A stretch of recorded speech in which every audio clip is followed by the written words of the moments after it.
The Bible doesn't even mention masturbation. So how can you say it's wrong? I believe through these four scriptures, God is indirectly speaking to masturbation and saying, this is not a good practice for my sons and daughters. All right. Is it beneficial and helpful?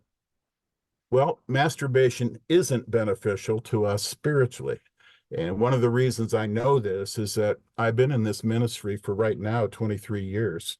And I have thousands upon thousands of emails from people, men and women, that say to me, when I quit my masturbation, everything changed. My intimacy with God improved.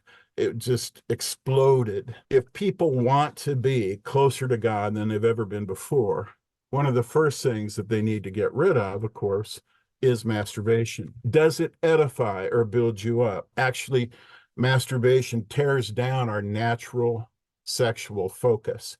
Our natural sexual focus is other centered. Sex is never spoken of one single time out of the context of two.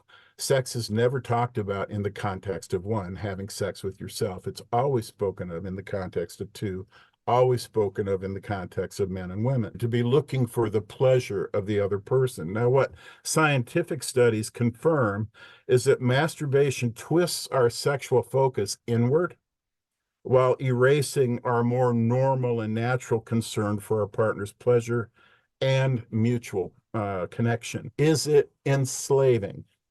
Modern science asserts that the addictive nature of orgasmic pleasure is clearly enslaving. The more we do it, the stronger the neural pathways are in place that make us want to do it again and more often. Since we depend upon this false intimacy that we get from masturbation to help us feel better, to help medicate our wounds, we then can't even sometimes feel like we can live without it. There was a guy here, his wife said, look, you've either got to quit the porn and masturbation or I'm leaving.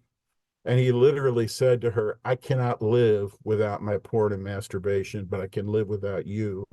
So you'll need to divorce me. Is that enslaving? Yeah, he's enslaved. He's moving in directions away from God, away from family, away from the purposes of God in his life.